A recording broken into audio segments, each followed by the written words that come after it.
You will hear a number of different recordings and you will have to answer questions on what you hear.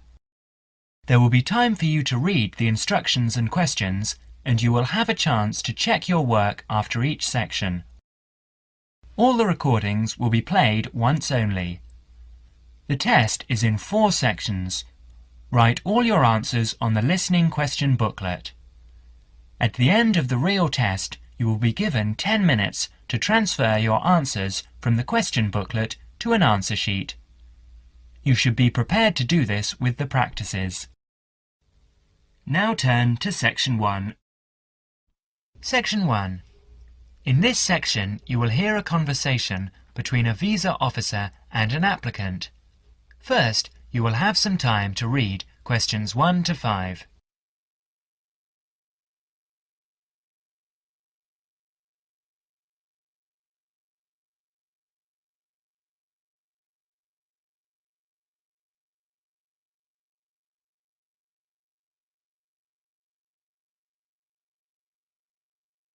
You will see that there is an example which has been done for you.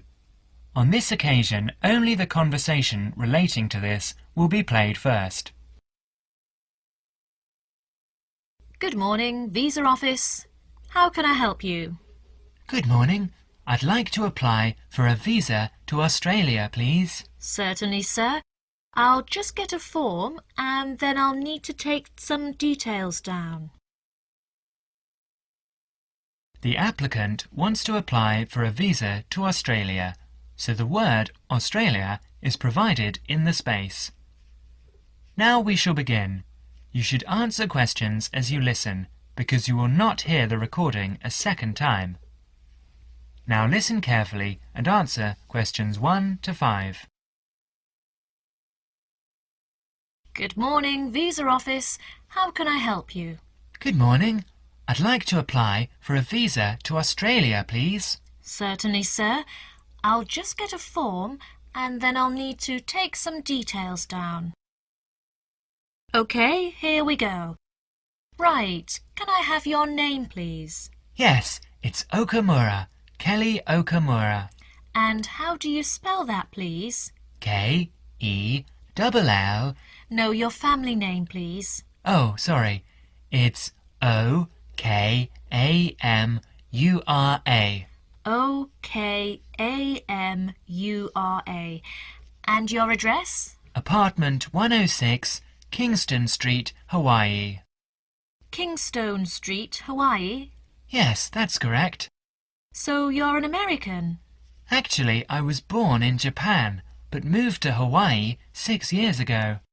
And can I have your age, please, Mr. Okamura? I'm 32. And are you married? Yes, I am. My wife's Chinese. And will your wife accompany you to Australia? Yes, she will. In fact, that's the reason we want to go. Her sister lives in Sydney. Now you will have another chance to look at questions 6 to 10.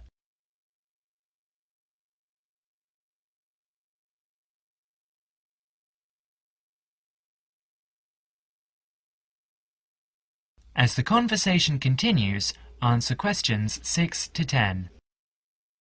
Do you have any relatives living in Australia? I used to have an uncle, but he died several years ago. Now there's only my sister-in-law and my wife's cousin. So the purpose of your trip is to visit your wife's relatives, am I correct? Well, not exactly. Mainly because I have my own trading company and I will be looking for business opportunities. Although I do want to do some travelling as well. You know, see some of the sights, that sort of thing. Although I don't intend to work in Australia. And your wife, what will she be doing? She'll be studying English. She wants a student visa. And how long do you plan to stay? About 1 year, I guess.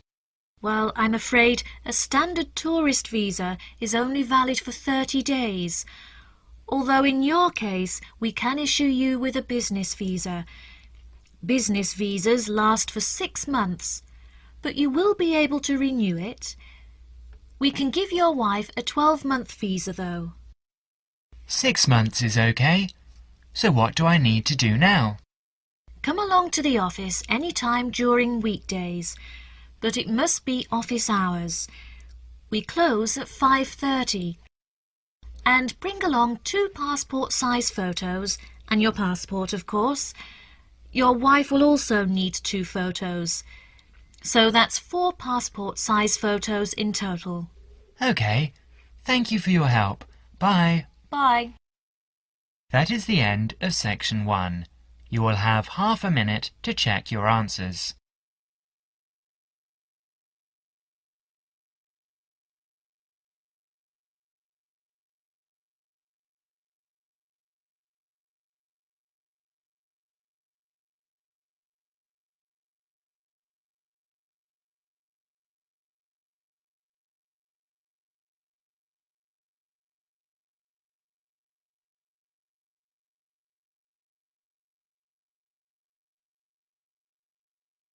Now turn to section 2.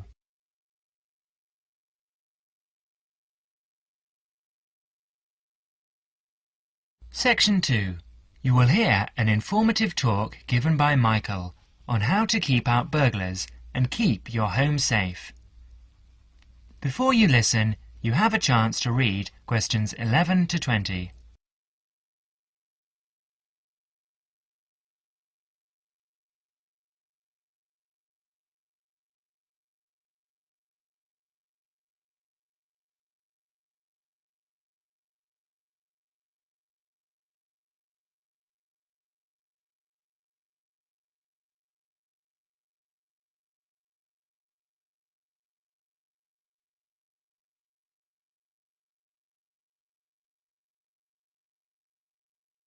Listen to the first part of the talk carefully and answer questions 11 to 16.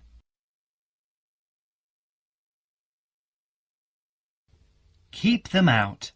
There's no fail-proof way to keep out a burglar, but every little bit of deterrence helps. Even if you can't afford a security system, you can take a few minutes to make your home a little safer. Some relatively simple steps will greatly decrease the odds of a break-in, which means you can enjoy more peace of mind. And isn't that what home is all about? Think like a burglar. If you were one, how would you get into your home? Evaluate your home from the inside and out, day and night. You might even try a mock break-in, trying window jambs and locks on the house's perimeter. To keep out a burglar, the first thing to do is to secure the windows. Though windows are relatively easy to break, the loud noise of shattering glass will deter a thief if you're near other houses. Don't leave your windows open during the night, whether you're at home or away. That's a common sense precaution, but a surprising number of people forget to do just that. Use a pick-proof locking device for your windows. Make sure the frames are solid. If you're beyond the earshot of your neighbours, they won't hear the glass breaking. Consider installing a plexiglass sheet for the more accessible windows. This will make entry through them more difficult. Your doors should also be secured. If you don't have a peephole, install one in the front door. If you have one, make sure that you and your family are in the habit of using it. Don't open the door to anyone you don't know, especially at night. If the peephole is out of the reach of your children, keep a stepladder or stepping box by the door for them to use. If there's any glass within 2 feet of your front door lock, consider a locking device that would be out of reach if that glass is broken. Now, a few tips on how to protect your valuables. Don't leave your valuables, stereo, computer, jewellery, etc., where they can be seen from the window. If you don't want to hide everything from sight, consider blinds. Make a valuables inventory. Keep a record of your expensive and personally significant items. Not just a listing, but a photographic or videotape record if possible. Store this inventory at another location. This is helpful for both the police and the insurance agency to identify the stolen goods. Use an engraving pen to mark these items with some kind of personal identifying information, such as your initials, in an inconspicuous place.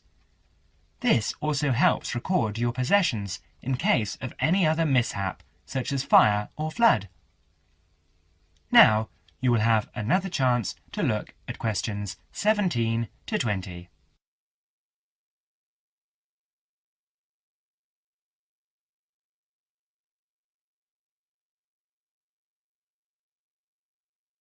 As the talk continues, answer questions 17 to 20. Don't stop your security awareness at the outside walls of your house. Your yard areas, if any, also deserve your attention. In general, don't leave anything around the yard that might help a burglar get into your house. Ladders, stackable boxes, or any garden tools should be put away, preferably in a locked cabinet. Install a light in your yard that is sensitive to movement. Place it high and out of reach. Trim hedges or bushes that are near doors or windows. These can be good hiding places. Don't place outdoor furniture tables nearby the house. These could become an easy stepladder to the roof. When you are on vacation, create the occupancy illusion. Maybe you laughed at your mother for leaving the lights on and the radio playing while she left for vacation, but she had the right idea. Those steps aren't quite enough, so try these strategies. Buy electronic timers that turn lights on and off at different times. Hook up a timer to your TV for a few hours each evening. Turn the volumes up too. Not enough to annoy the neighbours, just enough that a lurker at the windowsill couldn't miss hearing it. Have your newspaper and mail delivery suspended. If you don't have time to do this, ask a neighbour to pick them up for you. Ask a neighbour to park in your driveway or parking place. Think about having someone house-sit your home. If he's a relative or friend, he may cost you no more than the contents of your refrigerator. You can also find professional house-sitters or house-sitting services that find someone to stay while you're away. Leave your shades as they are normally, or at least don't close up every one. One sign of a vacant house is closed shades during the day. Lock your garage door with a padlock. That is the end of section 2. You will have half a minute to check your answers.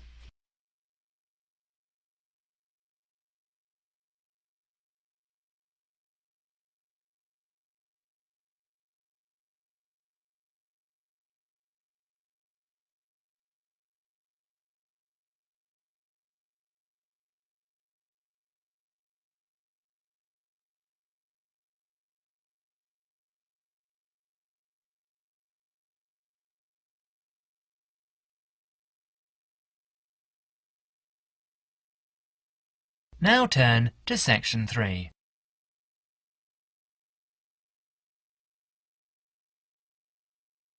Section 3. In this section, you are going to hear a conversation between Anne and Merton. In the first part of the conversation, they are talking about the commands of training dogs. First look at questions 21 to 25.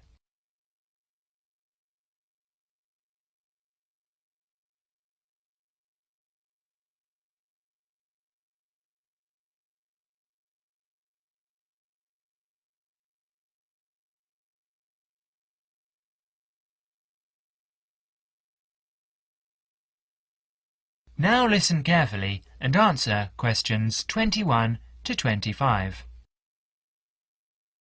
So, that research paper we have to do next is the one about different styles of training dogs. How do you think you'll approach writing it? You know, I've been thinking about it, and I feel that the best way to write it is to divide the paper into two main parts. In the first part, would be analysing some examples of each style of training dogs. Right. First, what the styles are. After that, we can talk about how each style can be used so that the dogs learn something different from each one. Indeed. Maybe we could draw a chart and compare examples of each style of training, one at a time. So, the different kinds of training would be simple obedience training. There you would have things like teaching them to sit or stay in one place, and so on. Right. So included here would be simple audio commands, like speak. Yes, basic commands are just spoken words, aren't they? And then there would be the more guard-oriented training, where the dogs are trained to know a specific place well. Patrolling and barking are probably the best examples, because most people have seen them in many places, especially in homes. And this would lead us to the attack dog training, which is physical as well as spoken. Training the dog to knock someone down, and even bite if they have to. Right. So there's another category as well.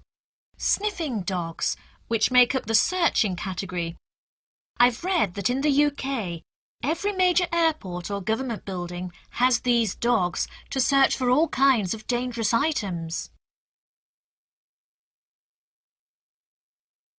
In the second part of the conversation, Anne and Merton talk about all kinds of training and what kind of dog they are suitable for. You will have another chance to look at questions 26 to 30.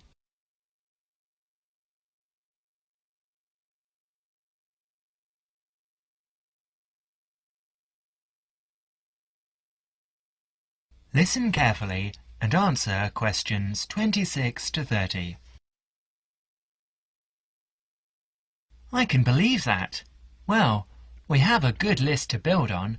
We're finally getting started now, so let's try to figure out when each type of dog training should be used. I guess we can start by trying to figure out the best situation for each type of dog training. What do you mean? What I mean is whether each type of training should be used with different kinds of dogs. We could use basic obedience training, for example, and ask whether it's more useful for a small dog, a medium-sized dog, and so on. In this case, I'd say obedience training is best with small dogs because they tend to get excited easily, and this will help keep them out of trouble. Okay, that makes sense. Then, let's look at physical training. Even though some people think it's ideal for every breed of dog, I think it's better suited to the larger kinds. Small dogs usually just aren't smart enough to understand the physical commands, and they can even get hurt from them. The specialized sniffing training is the same. I think it's better with the more intelligent breeds of dogs, and it's hardly ever useful with really small dogs. Attack training, however, can be useful for every kind of large dog, as long as the dog is treated well and given a lot of attention and care. All right. And what about guard training? Barking is an ideal way for small dogs to guard a home. I know they aren't big enough to stop a person, but making some noise is often all a dog needs to do.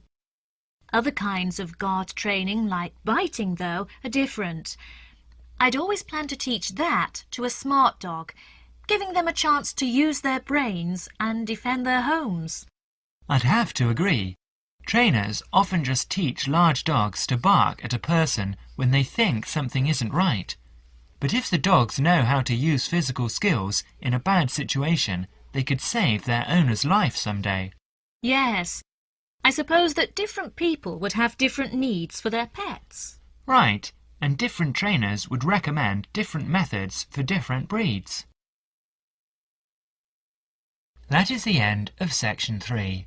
You will now have half a minute to check your answers.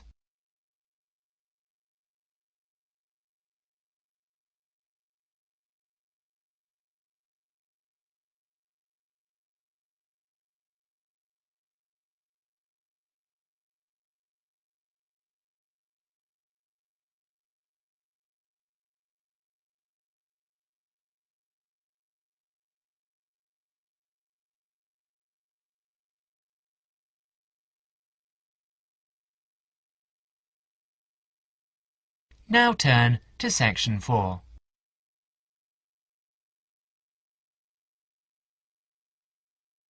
Section 4. In this section, you will hear a lecture given by Dr. Jespersen about children's language acquisition. As you listen to the talk, answer questions 31 to 40.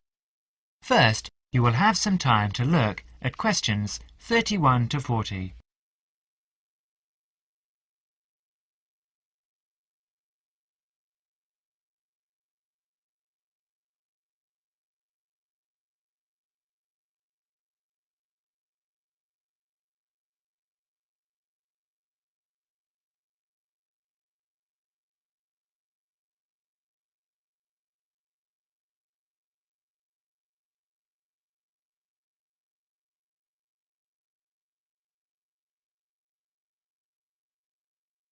Now listen carefully and answer questions 31 to 40. Today, in our series of lectures on human language, we are going to be looking at the way in which children acquire language. The study of how people learn to speak has proved to be one of the most fascinating, important and complex branches of language study. So let's look at these three features in turn. Firstly, why is it fascinating? This stems from the natural interest people take in the developing abilities of young children. People are fascinated by the way in which children learn, particularly their own children. Secondly, it is important to study how we acquire our first language, because the study of child language can lead us to a greater understanding of language as a whole. The third point is that it's a complex study, and this is because of the enormous difficulties that are encountered by researchers as soon as they attempt to explain language development, especially in the very young child. In today's lecture, we will cover a number of topics. We will start by talking about research methods. There are a number of ways that researchers have investigated children's language, and these include the use of diaries, recordings and tests, and we'll be looking at how researchers make use of these various methods. We will then go on to examine the language learning process, starting with the development of speech in young infants during the first year of life. This is the time associated with the emergence of the skills of speech perception, in other words, an emergence of the child's awareness of his or her own ability to speak. We will continue with our examination of the language learning process, this time by looking at language learning in the older child, that is, in children under 5. As they mature, it is possible to begin analysis in conventional linguistic terms, and so, in our analysis, we will look at phonological, grammatical, and semantic development in preschool children.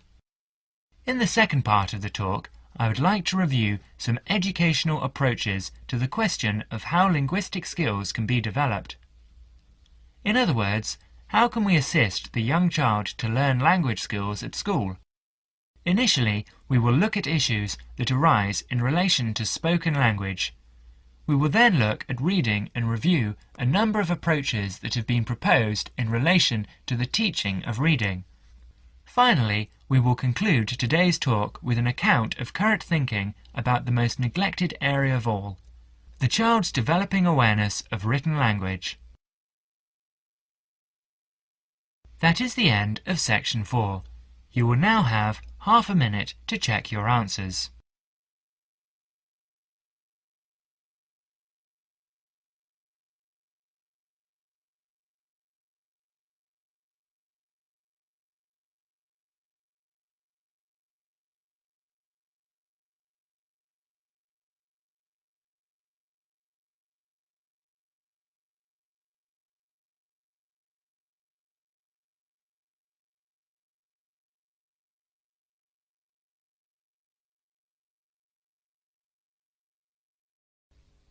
That is the end of Listening Practice Test 5. At the end of the real test, you will have 10 minutes to transfer your answers to the listening answer sheet.